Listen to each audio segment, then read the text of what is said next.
시작. 여러분, 한국이 부도날 수도 있다는 말 믿으시겠어요? 대한민국 세계 10위권의 경제대국.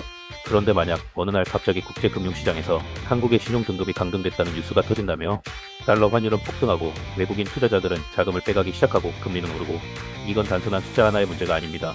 국가 신용등급은 한 나라의 경제 생명선이자 국가 부도의 뇌관일 수 있거든요. 지금부터 7분 동안 국가 신용등급이 왜 그렇게 중요한지, 누가 어떻게 평가하고 왜 우리 삶에까지 영향을 주는지, 그리고 한국은 얼마나 안전한지 모두 시원하게 풀어줄게요. 놓치지 마세요. 1부 국가신용등급 도대체 뭐길래? 1. 국가신용등급이란? 국가신용등급이란 말 그대로 한 나라가 돈을 얼마나 잘 갚을 수 있는지를 평가한 점수예요. 즉 국가부도 위험을 수치화한 거죠.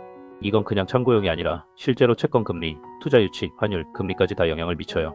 이에 무디스, S&P, 피치 같은 3대 신용평가사가 주기적으로 국가별 평가를 합니다. 이 기관들은 국가의 경제 성장률, 재정 건전성, 정치 안정성, 외환 보유액 등을 기준으로 신용등급을 매기죠. 2. 왜 이 등급이 중요한가요?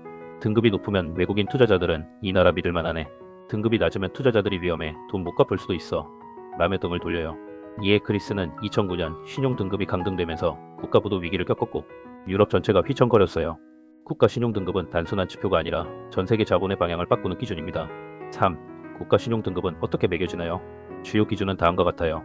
GDP 성장률, 국가부채 비율, 재정적자 규모, 정치 안정성, 외환 보유액, 국제수지 흐름. 이에 한국은 2023년 기준 무디스에서 AAA, S&P에서는 AA, 피치에서는 AA-를 받고 있어요. 이건 굉장히 높은 수준으로 일본보다도 높고 중국보다도 안정적이라는 의미예요. 2부 국가 신용등급이 바뀌면 생기는 일들. 4. 국가 신용등급 강등 시 어떤 일이 생길까?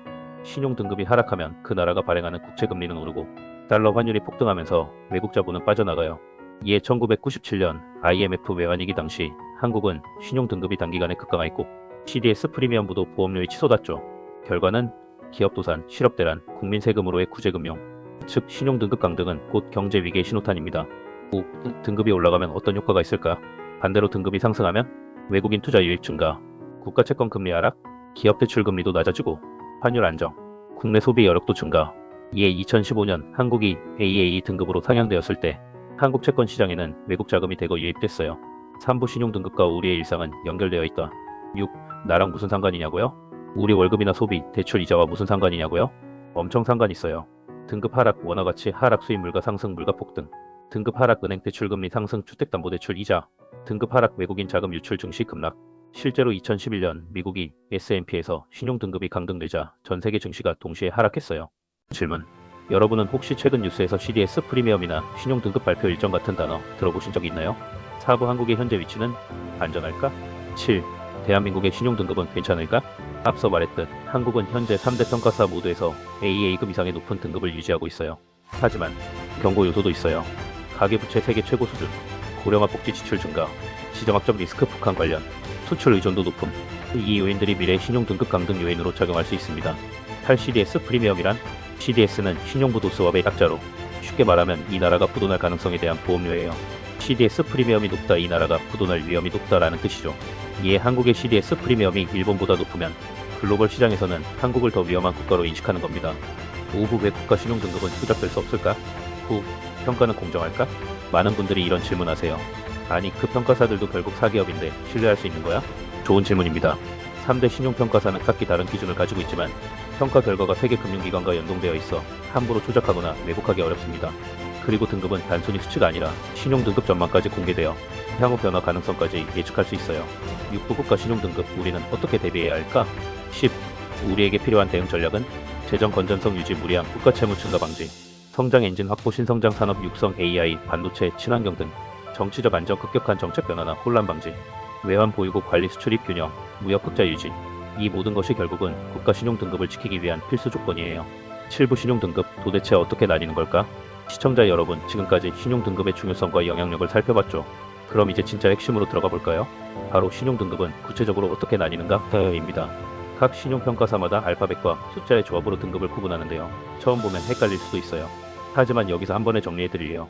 무디스 신용등급 기준표, AAA 최상등급 채무 불이행 가능성 거의 없음. AA1, AA2, AA3 매우 우수 낮은 위험, 구조적 리스크 소수 존재 가능. A1, A2, A3 우수 안정적이나 경제 충격에 민감할 수 있음. BAA1, BAA2, BAA3 투자적 격 하위 경제 상황 변화 시 리스크 존재. BA1, BA2, BA3 이하 투기 등급 신용 위험이 높고 변동성 큼. B1 이하식 고위험 채무 불이행 위험 높음. 무디스는 투자가 클수록 1, 3 위험도가 높아짐. S&P 신용 등급 기준표. AAA 최상 등급 채무 불이행 가능성 극히 낮음. AA 플러스, AA, AA 마이너스 매우 우수 재정 능력 우수하지만 일부 리스크 존재. 플러스, AA 마이너스 우수 안정적이나 변동성 가능. BBB 플러스, BBB, BBB 마이너스 투자 적격 최하단 투자 가능하지만 불안정 요소 존재. BB 플러스, BB, BB 마이너스 이하 투기 등급 채무 불이행 가능성 있음. B 플러스, B, B 마이너스 D 고위험 부도 가능성 높고 회수 불확실. D 채무 불이행 디폴트 선언. S&P는 기호로 등급 세부 조정. 피치 신용 등급 기준표 및 평가 기준. AAA 최고 신용 등급 리스크 거의 없음. AA 플러스, AA, AA 마이너스 매우 우수 강한 신용도와 낮은 위험. A 플러스, AA 마이너스 양호 경제 변화에 다소 민감. BBB 플러스, BBB, BBB 마이너스 투자 적격 하위 재무 안정성 하락 가능성. BB 플러스, BB, BB 마이너스 이하 투기 등급 리스크 높고 불확실성 큼. B 플러스, B, B 마이너스 매우 위험 채무 불이행 가능성 증가. C 극단적 위험 거의 디폴트 상태. D 디폴트 채무 불이행 확정. 피치는 전망도 함께 발표 긍정적 안정적 부정적 등급 요약 기준. 투자 적격 무디스 BAA3 이상. S&P 및 피치 BBB 마이너스 이상. 투기 등급 정크본드 무디스 BA1 이하. S&P 피치 BB 이하. 결론 여러분이 꼭 기억해야 할 세 가지. 국가 신용 등급은 단순한 숫자가 아니다. 국가 경제, 국민생활, 투자 금리에 모두 영향을 준다. 대한민국은 현재 높은 등급을 유지 중이다. 하지만 안심할 수 없다. 구조적 리스크 관리가 중요하다. 국가 신용 등급은 우리의 미래를 반영한다. 정치, 경제, 금융 모두 함께 움직여야 유지할 수 있다. 마무리. 여러분 오늘 영상 어떠셨나요? 혹시 지금 이 순간 한국의 신용 등급에 대해 어떻게 생각하시나요? 댓글로 여러분의 생각을 들려주세요. 그리고 구독, 좋아요, 알림 설정. 댓글은 이 채널을 운영하는 데 정말 큰 힘이 됩니다. 앞으로도 뉴스에서는 잘 말해주지 않는 하지만 꼭 알아야 할 중요한 경제 이야기들 쉽고 재미있게 풀어드리려 다음 영상에서 만나요. 안녕.